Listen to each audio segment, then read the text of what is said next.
What's up, guys? Listen, we got to talk about Monique Samuels again. And the flip flop is real. It was pretty nice when she was not getting the media attention because I don't follow her. So I haven't been seeing the things that she's been sharing or talking about. But now that she's getting on these platforms, these podcasts, these news stations, and she's talking about the situation that, yeah, she's being asked about, of course, because she's back on the Real Housewives of Potomac. And the fact of the matter is, she assaulted Candace, okay? They were not in a fight. She assaulted her. She attacked her. And it was deplorable. It really was. So, I want to talk about the flip-flopping and the double downing and Candace responding, and I'm glad that she did. So, let's just get into it, guys.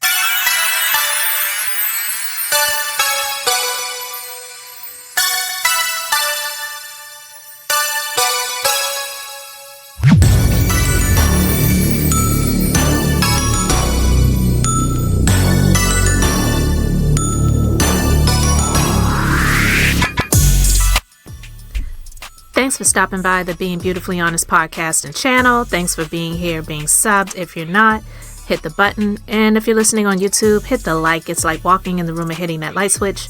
Let's brighten up the place and get into the real of reality TV.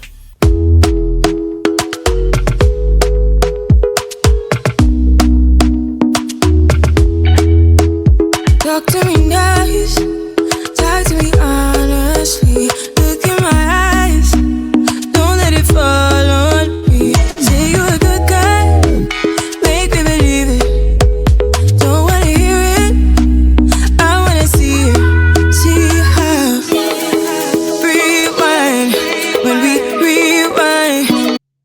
All right, guys. So before I get into these clips real quick, I just want to say that Monique, she really should back off of doing these interviews because it's really not a good look for her because she tends to backtrack, not really remember what she said before, and it's making her look worse. Okay. There were a lot of people that were championing her return. I wasn't one of them. I'm not a hater in any way, shape, or form, but I can say that I don't care for her. And it's because of the things that I've seen about her on The Real Housewives of Potomac, Love and Marriage DC, across the board, and especially after she attacked Candace. I wasn't here for her at that point. I really wasn't.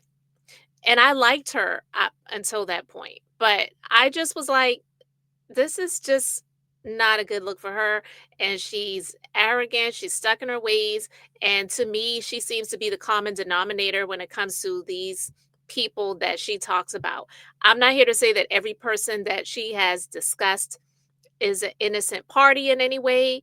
Like I said, I don't believe that Chris Samuels was abusive to her in that marriage, but I'm not saying he may not have been insensitive to her and all of the stuff about emotional abuse and all of those things. I get that. I really 100% do. All right.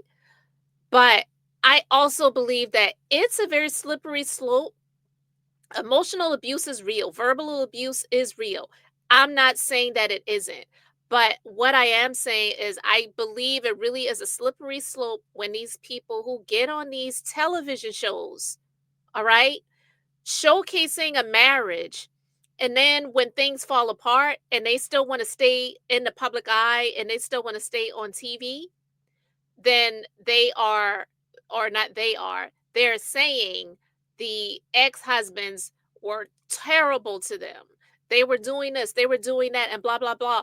And while I do believe that women go through abuse in every spectrum, financial, emotional, physical, verbal, all of those things, I do believe that.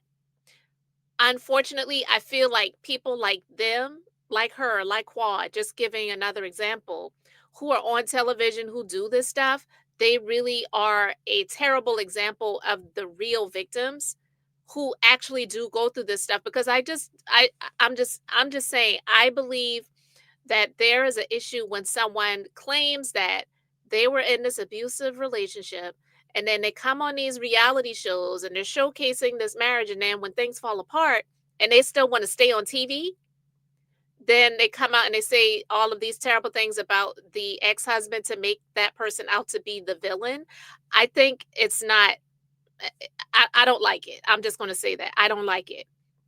Especially when you want to stay in the public eye. I'm not saying you can't work or whatever, but it's like this has kind of become your only skill. Quad's only skill now is being a reality TV personality. At this point, Monique Samuels is being a personality on this television show. So, in order to stay there and you're no longer married, you have to make the husband out to be the villain.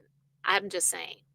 But this content even is not even about that. But I'm saying Monique tends to be the common denominator because all of these friendships that she's had, that she's fallen out with these people, it's always the other person. And it's like, maybe it's you. So she's coming out. She's pretty much saying, yeah, Giselle, I can work it out with, but Candiace, when they're asking her about it, and I give her that, they're asking her about it, but of course they're going to ask her about it. You beat the girl's ass on TV, ramming her head into a picnic table, and then when you get pulled away, you ran to go get some more, saying you're going to KILL her. All right? It's, oh, it was a bigger betrayal, whatever. How? I thought you weren't really friends. So I want to play these clips. And then Candace responded, and I'm glad that she did. Let's just go ahead and get into these clips, guys. And this is courtesy of the Bravo Shade Room on IG. From last night's Watch What Happens Live, when you were asked about reconciliation with Candace. Yes. You managed to find it with Giselle. Yeah. Why isn't there a chance for it with Candace? Well, Giselle and I never really had an off-camera relationship. We didn't have a friendship that we were trying to develop off camera. So it's a little bit difficult when you're nurturing off camera friendships, and then when you get on camera and that person completely flips things or twists things and projects what they're doing onto you. It's like we had something that was supposed to be real within the reality TV space. So with that, Giselle has always showed me who she was. You know, like, so whatever she presented, I believed it, even if we bumped heads. So what I don't like is the double face. I don't like when you're showing me one way and then when you're around some other people, I'm always going to say the same exact thing that I told you in private. I'm going to really? It doesn't seem that way. But let's continue. Say it in public, you know? And I only can roll with people that are like that. So there was a deeper sense of betrayal from Candace as opposed to Giselle based upon the relationship that you all had. Right. Moment from last night you all had.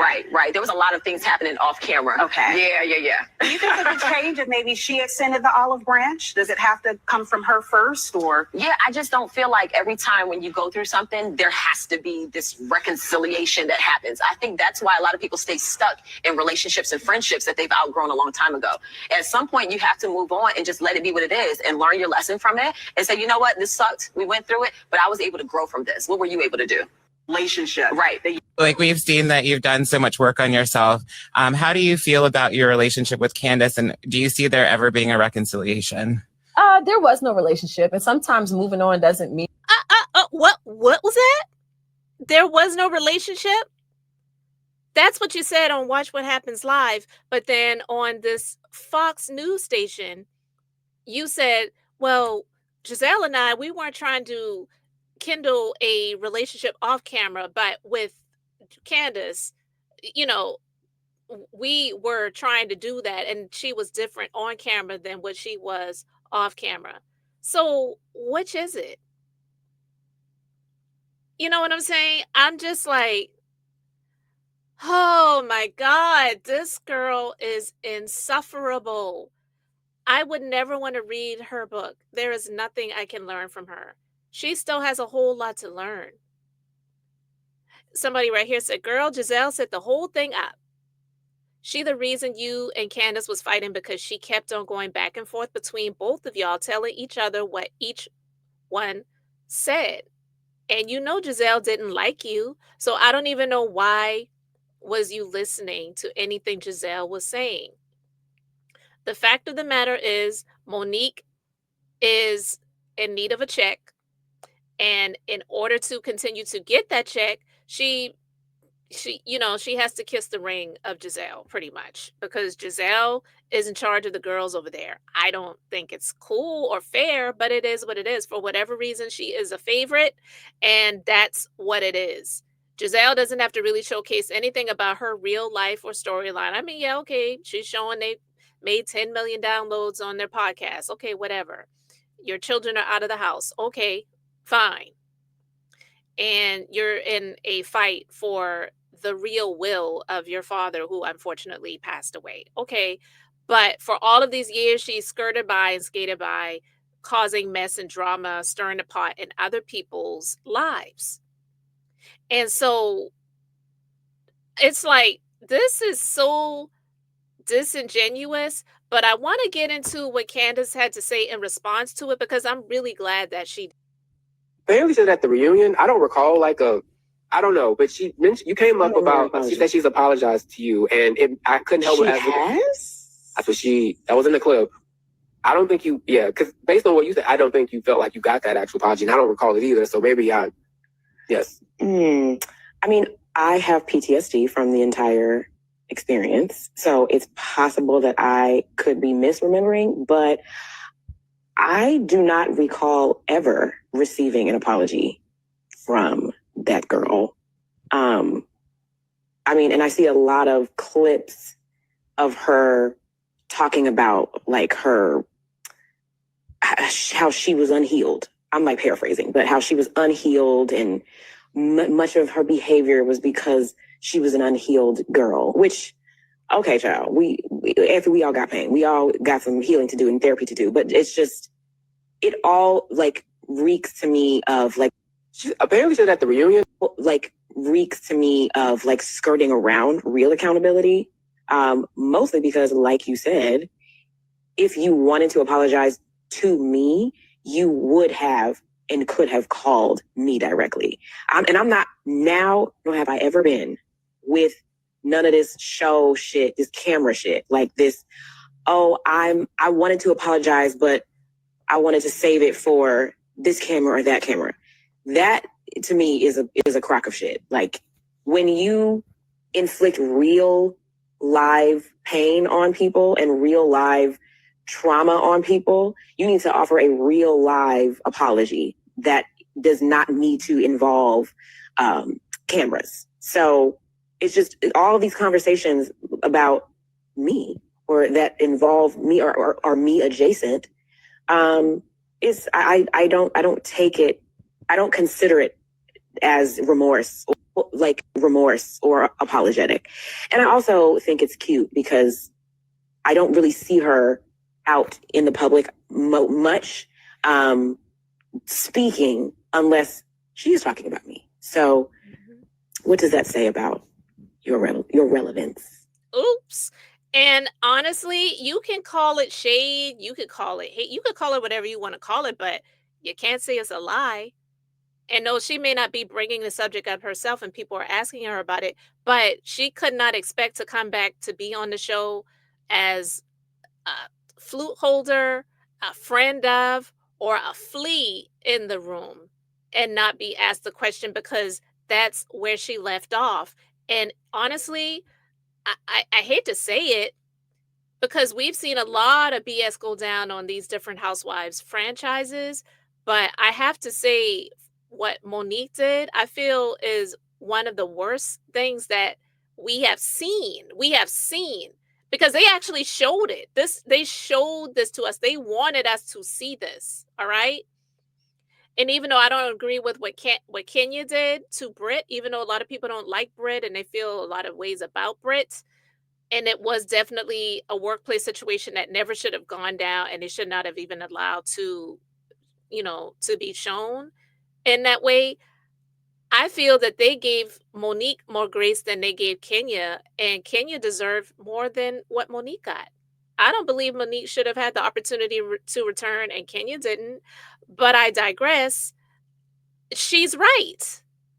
She is being asked about Candiace, and she should be thanking God and whoever else that she got the opportunity to come back after what she did to Candiace, because I don't care what anybody says. She assaulted that girl. She did not just pull her hair like this person in this comment said over here. Candiace, I love you, but she just pulled your hair. A little Yankee yank. No punches were even thrown. Girl, what were you looking at? And somebody else said, "Beloved, she did it on camera on one of the largest platforms. That completely changes the trajectory of someone's life, career, personality, etc." Exactly. Somebody else said, "Rewatch the fight. Monique definitely was slapping her in the head." Absolutely. She slammed her head on the table. And that is what I have been saying. Absolutely was doing that. Or lack thereof. Remorse or. I wanted to say that I'm not gonna cry about this. I revealed to my therapist that my dad would put his finger right in my head, and that was his way of checking me, or basically like it was a very like a bullying type of gesture. So I never realized that that was why that was something that was such a trigger for me. She took me back to a place when I was a child where I could not stand up to my dad and say, "Get your hand out my face." That's why everything happened the way it happened. I take full responsibility for my part and my actions in the altercation. That fight wasn't about you. Nothing that you said or did in that moment warranted the response that you received. I offer you my apology. I'm sorry for the pain that you're still going through and the fact that you still haven't healed from it. And I hope you're able to heal and move forward.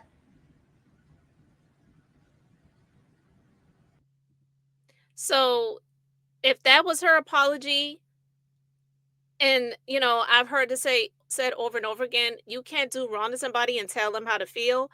The fact of the matter is, if you apologize to someone and you somewhat backtrack later, that apology wasn't really genuine. You said what you said in the time because it was something that you were doing to cover your ass and to protect yourself, period.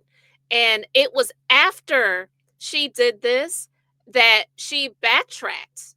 And I don't know if you all recall that she backtracked on it, and she sued Candiace in response, and also made a song called Drag Queen. And it was a play on words, and it was to pretty much talk about her dragging Candiace.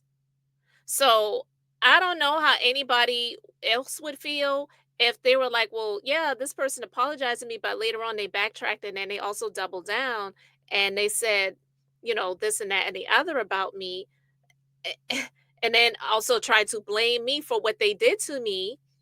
It's like, I wouldn't accept that either. And I really feel like, unfortunately, that which she said on stage at the reunion, that really wasn't for Candiace, because she had ample time and opportunity leading up to that being filmed to call her up. And that's what Candiace even mentioned. She's like, it takes nothing really for you to call me up, but for you to do it on camera. And that is why Candiace did not accept it. But some people are going to be in their feelings and say, well, look, she apologized, so she didn't accept it, but she did apologize. That wasn't a real apology. That wasn't even for her. That was, like Candiace said, that was for the cameras. That was for the producers. That was for, I hope I got a space to come back. She was not asked to come back. She was fired. She was indeed fired. But we know rarely on these shows do they come out and say a housewife was fired. A lot of times they will allow them to say, oh, they left on their own recognizance. It wasn't because they were dismissed or asked to leave. But with Monique, first saying, oh, well, we were never really friends, so there is no relationship to rekindle, and then being asked another place, well, there were things that were said off camera that I can't really, get over, and blah, blah, blah. It's revisionist history. And if she wasn't really her friend, then why would it matter about stuff that's said off camera, or, when we're not filming or whatever? How are we even doing that if we're not even seeing each other off of camera? Like you said, there was no real friendship. There was no real relationship. It's like, oh my God, which is it? Which is it? I just, I don't get it. And I'm sorry if you take offense to this. I'm not trying to offend anybody, but this is just how I feel. Any person that agrees with Monique and says, well, listen, she was saying, drag me, Monique. and you agree that Candiace deserved that because she said those words out of her mouth, you're extremely immature and you're extremely emotionally unintelligent. That is ridiculous because we're adults. We're not children on the playground. And while I get it, words can definitely make you furious. And I am 100% understanding of that. God knows I am. But as adults, we have to learn to walk away, turn around so we don't catch no charges, so that we don't get, held responsible for our actions when we choose to use our fists and whatever else. And I am a huge witness, not just a witness of that. I stand in that. I've I've gone through it. Well, not with like a friend or a former friend or anything like that, but I've dealt with how do I put it? I've dealt with mental illness when someone could use words that could be so inflammatory that it would make you want to haul off and slap the shit out of them or pick up something and bash them over the head. And I have had to walk away. And you know why? And I even had to tell my son, I even had to tell my son this one time. I was like, I've done that to protect my freedom because I don't want to end up behind those bars because I hauled off and did something because of words that were said. We cannot, as adults, do stuff like that. We just can't. And I get it. I completely get it and I understand it. So I'm not saying that I don't understand it. And I live in a world where it's sunshine and rainbows and flowers and goodness and kind words and no, I've gone through a lot in my lifetime, but to keep my freedom, I've had to walk away. Okay. So for Monique to use that as an excuse, my father, with her pointing her finger, it brought me back to a place in my childhood where he used to point his finger in my face or whatever. Girl, Candiace ain't your daddy. We all have some trauma from our childhood, some worse than others. Some got trauma from our adult lives. I got it, childhood and adulthood. But it doesn't make it right for me to go off on somebody physically because of what I have gone through in my past, even if the past was yesterday, because yesterday is the past too. All right. So I'm not going to accept that as an excuse. It's not. Excuses they rarely excuse. There's a whole lot of people in prison right now, and they had some terrible, egregious things done to them, but the justice system did not give them any leeway and say, oh, we know you had a rough life, so we're going to go ahead and excuse you. No, they get punished. And Monique did not deserve to come back on this platform. She's getting a platform to get her books sold and her essential oils and whatever else. And it's like, girl, you ain't a bit healed. You don't take accountability. And I don't care what anyone has to say about Candiace. She is right in her feelings. She has a right to feel that way because you could say, well, she apologized. No, that was an apology for the cameras. And she backtracked on it later. She sued Candiace. And she also made a song to double down on what she did to Candiace. And that was assault. So I will never be Team Monique for those reasons at all. So I want to know what you guys think. So let me know your thoughts in the comments. Thanks for being here, liking, and subscribing. I'm Beth, just being beautifully honest. So until next time, I wanted to keep it brief, beautiful, and now I'm going to say bye.